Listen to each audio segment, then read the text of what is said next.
Welcome to my YouTube channel. It's another day and we're going to explore another scholarship.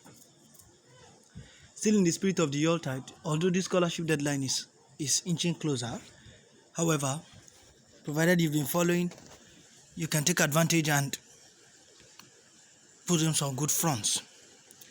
So without further ado, let's get started. Yeah, you're highly welcome to the University College London Scholarship, and we're going to be exploring what the scholarship entails. Wow, this is it. This is a prestigious scholarship and it's a research excellence scholarship. Research excellence means that you're set out for research. And there are about 40 fully funded research excellence scholarships that are available to exceptional applicants from any country.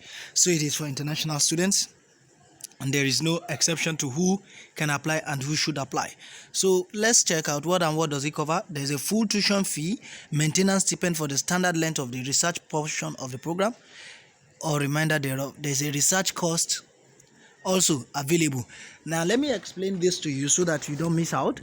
Now, provided you're already a student in the University College or at the University College London, you can still apply for it, and if you get a scholarship placement, you get financial support to fend off your remaining period of study. That's what the reminder thereof is. And if you've not gotten a place yet, you can apply for this scholarship and you are good to go. Yeah, you are good to go, sure. So you can apply for the scholarship, and if you get it, it's going to cover your studies, your school fees, or your payment on studies fees, and then you get a generous stipend and a research cost amount to cover your research cost, available to both prospective and current students. Now you can see the selection criteria: academic merit. So if you're a 2-1 student, you're a first class student, you're a 2-2 student with a relevant work experience or proven research experience, please put up a front. There's no limitation to it. Put up a front. I believe that I've seen students who won this scholarship without a first class, even without a 2-1, but they have relevant work experience and or research experience. Some have both work experience and research experience. Others have just a research experience that is indispensable. Value is what the world is looking for.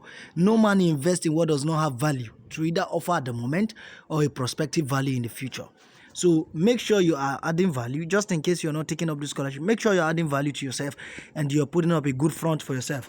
Now, eligibility fee status is UK student or overseas student. So irrespective of where you are, indigenship of where you are, it's available for you. If you're a UK-based indigene or citizen, or you're a UK citizen based elsewhere, you can apply. You're an international student from any country of the world, you can apply. Remember, it is open to anybody from any country. From any country. Let me highlight that for you. From any country. This statement is key, and so you can put up a competitive advantage for yourself. Now we have eligibility programs, full-time programs or part-time programs, excluding distance learning and professional doctorate. As long as you're going to be within the school environment, even if you're going to be going off, go to school on Mondays and leave, whatever the part-time schedule or program or structure of your program is, you are eligible. Your program will be eligible. If you're academically qualified, you're good to go. Additional eligibility criteria is at least a 2-1 at undergraduate or equivalent. But like I said, you can put up a good front with relevant work experience and research experience. As long as you're able to defend your critical thinking ability, creative writing skills, and personal presentation of yourself. Now, the deadline is February 12th, and that's why I say the deadline is close. The deadline is seriously close. But I still believe that where there is a will, there is a way. This is the deadline. This is the deadline. And so just put up an application, and you don't know. You have a little over 2 weeks. And you can, who knows? Yeah, you can be the lucky testifier. Successful candidates are notified. So unsuccessful candidates may not be notified, but reserved candidates might be notified. Now, for you to apply eligibility, you must have completed or submitted a complete admission application to or currently be registered on I've explained this before. Now, there's something you must know, that you will need to apply to UCL separately while you apply also to the scholarship separately. It's not a joint application where once you apply to the scholarship board, they forward you through the admission panel, and then the admission panel, once they certify you to be eligible, they forward your name to the scholarship selection body. No, you do both separate. Holding or expected to achieve at least an upper second class honors, undergraduate or equivalent qualification. This equivalent can also go for HND students. While you are coming out with a 2-1, irrelevant scores, please put up a front. Don't feel neglected.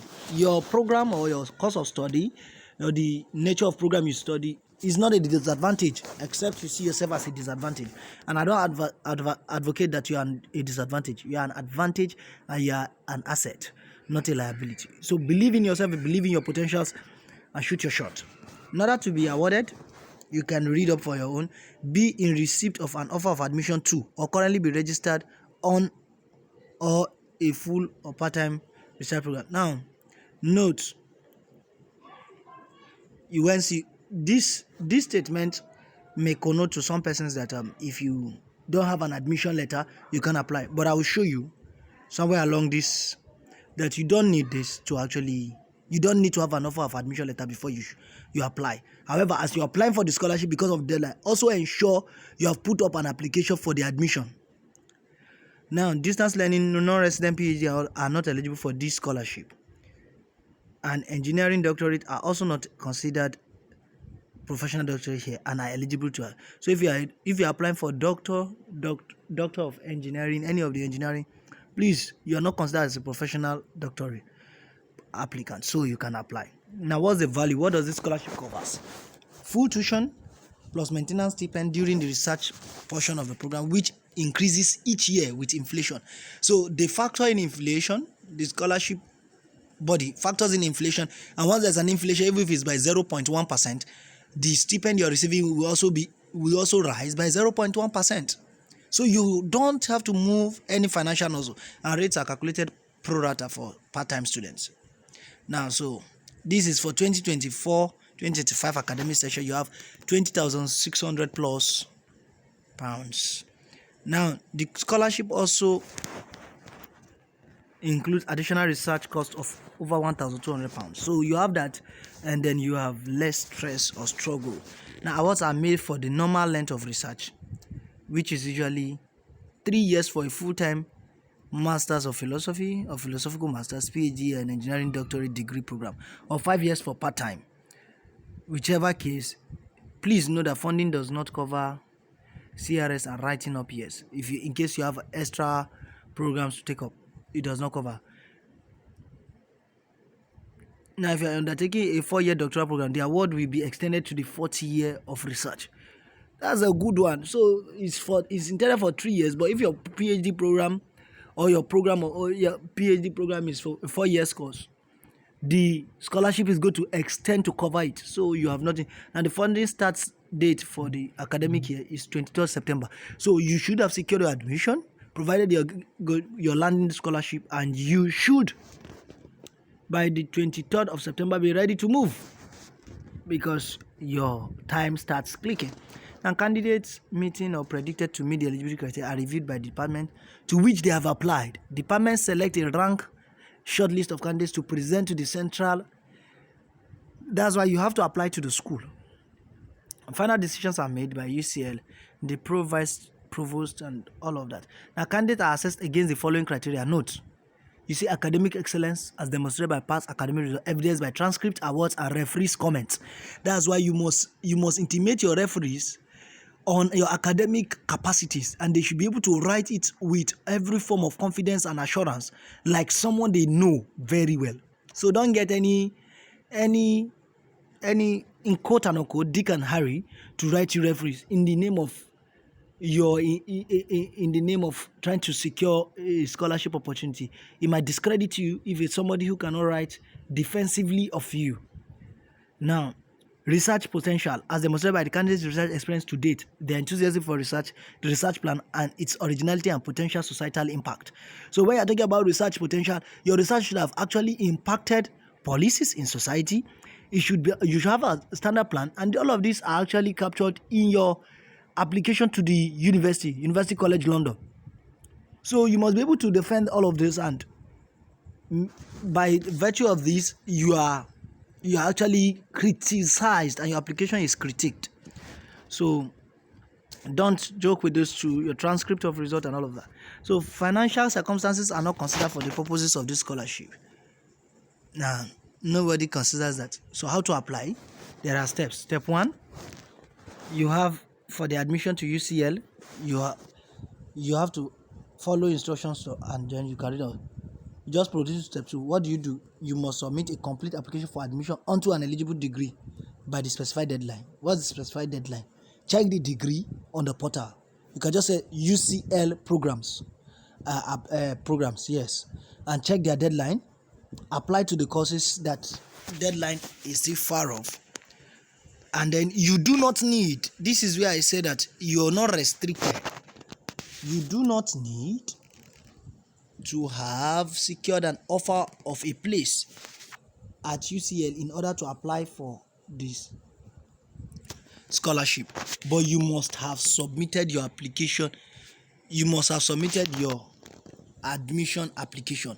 So before January 12th, please ensure you submit an admission application, so you can run these two pari passu and just put up the front and submit an application before you submit this one. You can run the two together, but submit admission first before this.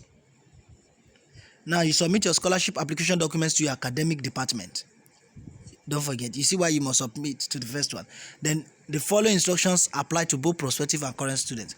You must contact your academic, so whichever one you come. Now the mandatory documents that you need to provide is as follows. Research scholarships cover sheet. You need to download this document. I'll put the link to this page in the description box. I just have to explain it to you. Download this, and there's a recommendation of what browsers to use, and then you use the template therein to fill it up. You write a CV that is up to date and list all publication, past and current prizes, awards, and scholarships. Yes, they need to know how. And I'd advise you, ensure the up to date, you don't go beyond 3 years. Your work experience since post COVID-19, just somewhere around October 2020 till date, is most valuable and most valid. Don't travel 13 years ago when you were hawking on the streets or when you were struggling to make life ends meet, and ensure that your CV is tailored. CVs are tailored. I can't overemphasize this. CVs are tailored to needs. If I were to be contracted for a CV for this scholarship, there are certain requirements that have been highlighted somewhere on this interface for you to take note of, that is going to guide the tailoring of your CV. You will not be summoned for an interview. Your CV is going to speak for you. Your research proposals are going to speak for you. All of those, your documents you're submitting, are your interviews. So they have to be coherent, they have to be consistent, and they have to be convincing. I call them these 3 C's. Coherent, consistent, convincing. Now, a lay summary. What's a lay summary of your research proposal? Just more like an abstract of your research proposal, or what your intended research should be. You see, maximum of 200 words, and there you must capture what your research is going to outline, and the panel members are not likely to be specialists in your subject either, so you have to be down to earth, be simplistic, be smart. Smart means specific, measurable, achievable, attainable, and time bound, and so you must come down to the levels and still adopt that strategy and speak with clarity of terms. Academic transcript, of course, of all your undergraduate programs and postgraduate programs you have attended. There are referees. There are 2 references here, and you have to download the form. They have a template, so just download. The link to this page is in the description box of this video. So the first referee can be the same referee who submitted a reference as part of your admission application, but this reference must be submitted on the reference form 1. So you are having about 4 to 5 references. This same person that is submitting this can actually be the person who writes the one to the admission for the admission program, but he will need to upload this particular form This form is what he or she must use. The second one may be the same person, but the second one should relate to your current or intended research program. If you check the first person, he must be able to relate with your most recently completed university program. Don't forget, please take note of this. They don't write anything haphazardly and all of that. Maybe this should be a lecturer or your provost or somebody, your vice chancellor. If you have a report to that point where you can register dean of faculty, can write the first reference. But the second person should be somebody who has been your guide, perhaps your research reviewer, your publications editor, whatever. One of your lecturers who have actually been guiding you around the research could write this second one for you. And you wish to apply to and identify a contact.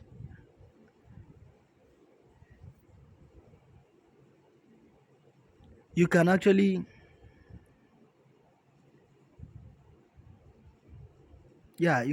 get out this kind of person, preferably from the school. So you need to write out a cold mail. There is a cold mail letter or video on this channel that you can watch on how to reach out for cold mailing, and you could get positive responses. I think one of these days I'm going to share some of the code mails I sent out that got me more than 7 project investigators, principal investigators. Yes, individual code mails that got scores of potential supervisors for me. So please note that referee 1 and 2 must be 2 different people. Please find below the PDF guidance, so you can download this guidance also, and then you can go ahead. You must apply for admission and submit the additional information to your department no later than this, and beware all of that. With that being said, you must ensure that you submit all scholarship application materials by the deadline, irrespective of whether an offer of admission has reached you or not. The UCL Student Funding Office will check UCL systems at a later date to confirm whether you hold an offer of admission and on what date that offer was made.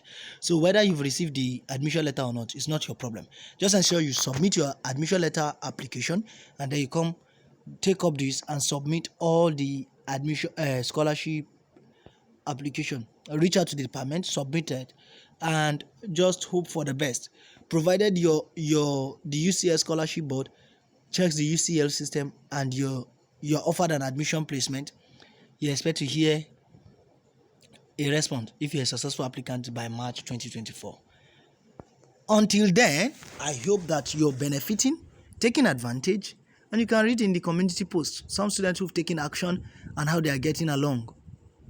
Please do not take chances. Never forget, quitting is not an option on this channel. Quitting is not an option in the pursuit of life. I believe in you. I believe in what you can do. Don't let anybody talk you down. You're the best version of you. Until I hear your testimony. Ta-da!